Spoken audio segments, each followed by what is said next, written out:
La puissance des landing pages. Tous les gros e-com US ont des landing pages. On va voir ça ensemble, comment ça se passe et comment on arrive à avoir des excellents résultats avec ça aussi de notre côté. Je me présente, je m'appelle Kael de l'agence Luma. Je suis le founder. On accompagne des e-commerçants qui font minimum 200 commandes et le but c'est de scaler beaucoup plus fort grâce aux créatives et aux CRO.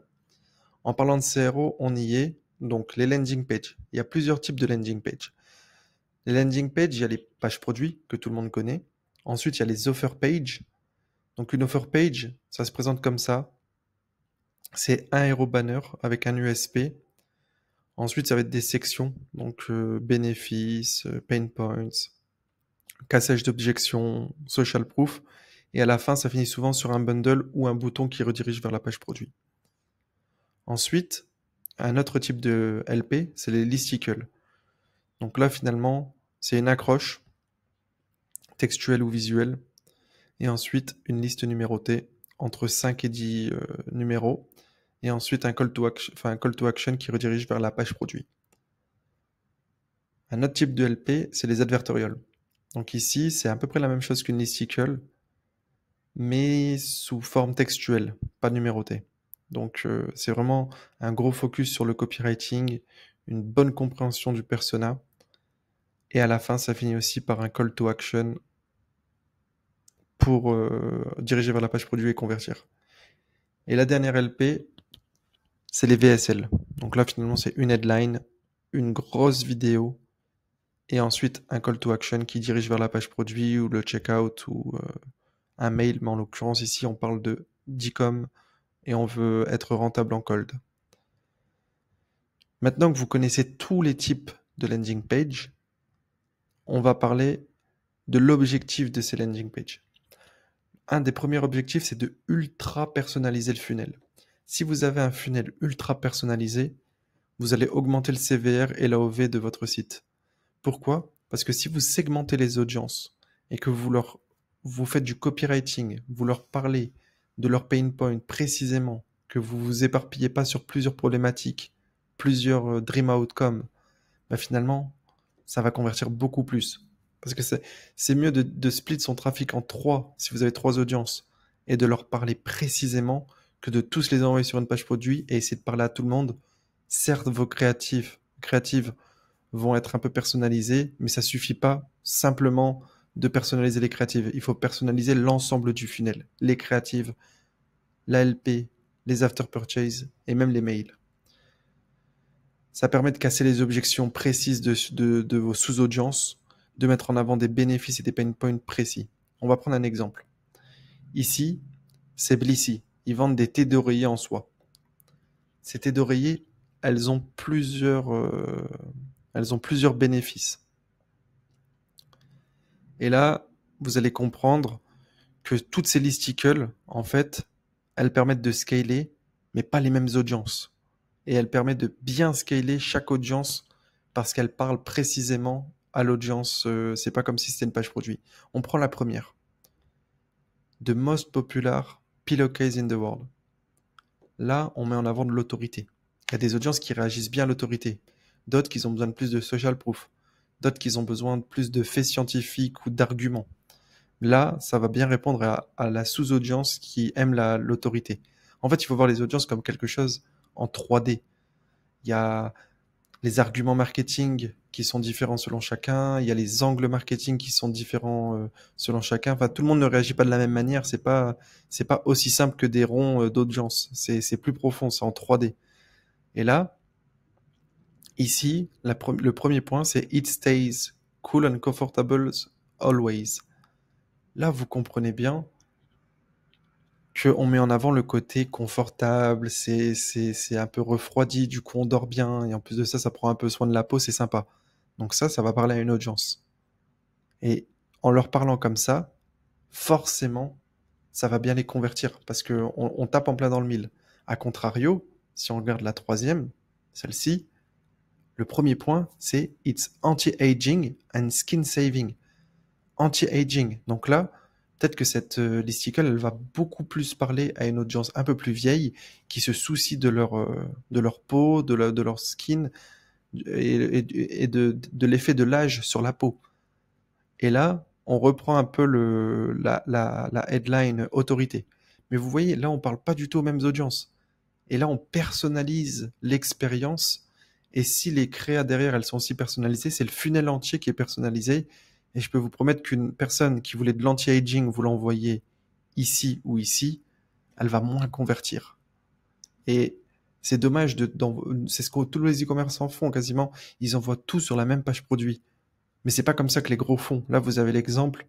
Ils personnalisent en fonction des personas, en fonction des audiences, des sous-audiences, pour que ça réponde parfaitement à leurs besoins. Et c'est là que vous allez chercher les 6%, 7%, 8% de taux de convert. C'est pas en faisant une page produit qui répond à tout le monde. Et si on regarde celle du milieu, 7 reasons this silk pillowcase is your unexpected new best friend. Là, on est plutôt sur de la logique, sur 7 raisons, sur de l'éducation, et plus sur de l'autorité. Il y a peut-être des personnes qui ont besoin d'entendre plus ça que de l'autorité. Et là, il y a un peu de social proof. Donc ça aussi, un commentaire, ça peut aider à convertir. Là, il n'y a pas de commentaire. Ça dépend des audiences finalement, des sous-audiences. Et là, le premier argument, c'est la beauty routine start when you're asleep. Donc là, on parle de routine beauté qui commence dès qu'on dort. Une routine beauté, c'est pas être confortable et cool et refroidi. Vous voyez? Donc c'est ultra personnalisation du funnel et c'est le même tout le long. Donc imaginez-vous bien que c'est comme ça qu'on convertit à 6-7%. Ensuite, les autres objectifs d'une landing page, c'est la barrière à l'entrée. Si vous scalez sur 2 landing pages, 3 listicles, une page produit, est-ce que vous pensez vraiment que le dropshipper basique, il va essayer de copier l'intégralité? Il va peut-être prendre votre page produit, mais ça représente peut-être 20, 30, 40% de votre trafic. Et en plus de ça, il va pas toucher les personnes top of funnel que vous avez éduquées grâce à vos listicles, par exemple. Et la plupart du temps, il va même pas vous copier parce que c'est trop compliqué, il comprend rien et il sait pas utiliser des logiciels comme Replo, Funnelish ou encore Jampage. Il va tout simplement switch sur un autre store beaucoup plus facilement scrapable. Donc là, ça vous crée une véritable barrière à l'entrée. Ensuite, un des objectifs, c'est de multiplier les points de touche dans le funnel. Les créatives et les pages produits, souvent, ça touche du bottom of funnel. Les créatives vous permettent de toucher du middle of funnel et du top of funnel, certes. Mais une créative, ça suffit pas à augmenter l'awareness à elle seule. Elle a besoin d'une landing page, d'un advertorial, d'une listicle qui va avec. Si vous voulez vraiment taper des audiences plus top of funnel, il vous faut un armada de landing page, une armada de créatives. Et c'est comme ça que vous allez vous sortir de la concurrence. Au lieu de viser que le bottom of funnel, vous allez éduquer, faire descendre d'une stage sur une semaine ou deux pas mal de personnes et vous allez récolter le fruit de votre travail 2-3 semaines plus tard. Donc l'AD-account va avoir un meilleur résultat overall parce que les personnes ensuite elles vont acheter via vos créatifs de retargeting qui redirigent vers la page produit. Et en plus de ça, vous pouvez faire ça en étant rentable en cold sur ces LP, sur ces listicles. Parfois vous êtes même plus rentable. Donc il n'y a aucune raison de ne pas le faire. Maintenant qu'on a vu les objectifs, donc ultra personnaliser le funnel pour avoir un meilleur CVR, un meilleur AOV, créer des barrières à l'entrée pour les autres dropshippers copieurs et multiplier les points de funnel et toucher des audiences plus middle of funnel et top of funnel. Donc être dans un océan bleu, quand tout le monde se dispute le bottom of funnel, vous êtes un peu plus haut. On va parler de quels tools. Qu'est-ce qu'il faut utiliser pour faire ces landing pages? C'est assez simple, il faut Replo.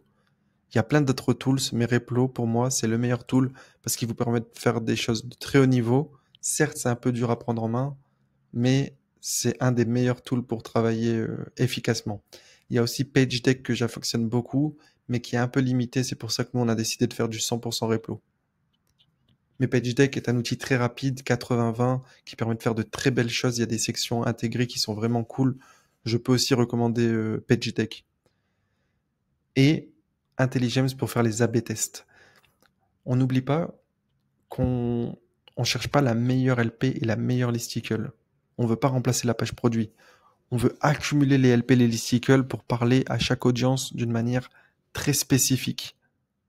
Donc, on A/B test seulement quand on touche le même niveau d'awareness et le même persona avec les mêmes pain points ou les mêmes désirs. Donc, on va pas scaler 2 LP sur le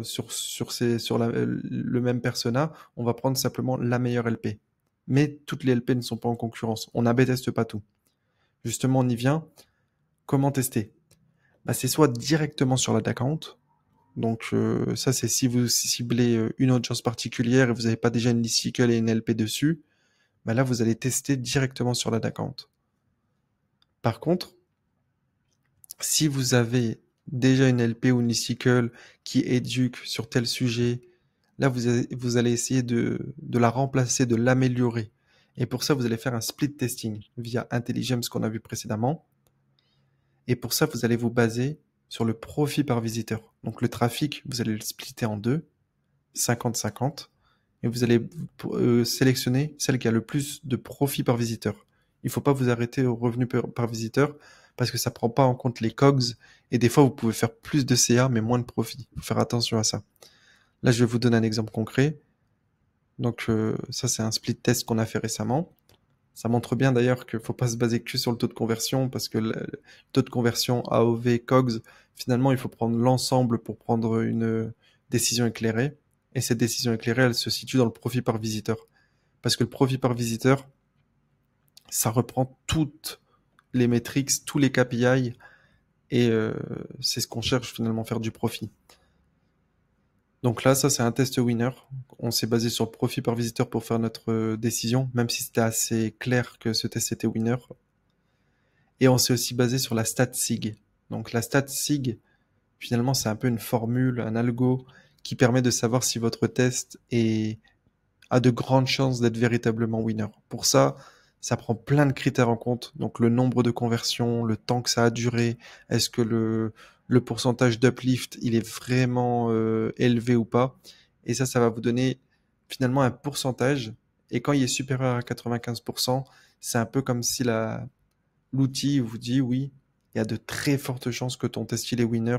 Il n'est pas biaisé, il est basé sur de la data et il y en a suffisamment pour que tu prennes une décision. Il faut prendre la statistique basée sur le profit par visiteur.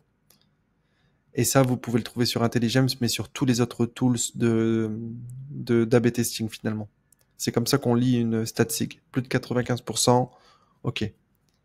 Une formule basée sur beaucoup de critères me dit qu'il y a de fortes chances que je peux déjà le valider. Je pourrais attendre plus, mais qui dit attendre plus, bah dit retarder un autre test qui pourrait lui-même apporter beaucoup de profit. Donc, au-dessus de 95%, on valide. C'est validé par la formule. En gros, de gros, c'est ça l'idée. En tout cas, on a fini avec les landing pages. J'espère que ça vous a plu. J'espère que vous y voyez plus clair sur les landing pages. Si vous faites plus de 200 cas par mois, n'hésitez pas à nous contacter. Nous, on est des experts en créative et en CRO. On fait des landing pages et des listicles tous les jours. On a un spot de disponible à l'heure où je parle, donc on peut potentiellement collaborer ensemble. Après, ça passe d'abord par une discussion. On préfère la qualité que la quantité. On veut vraiment travailler que avec des personnes qui veulent scale hard. Et notre but, c'est vraiment d'aller chercher les 50, 100, 150K day sur tous nos shops. Mais viens quand même parce que c'est tout le temps un plaisir de discuter avec des e-commerçants. Au pire, on travaille pas ensemble et on s'est échangé un peu de value. J'adore connecter avec des e-commerçants qui chiffrent et qui prennent le business au sérieux. Voilà. J'espère que ça vous a plu. Abonnez-vous, il y a pas mal de value e-com sur les créatives, sur le CRO, sur les LP qui arrivent bientôt. Ciao.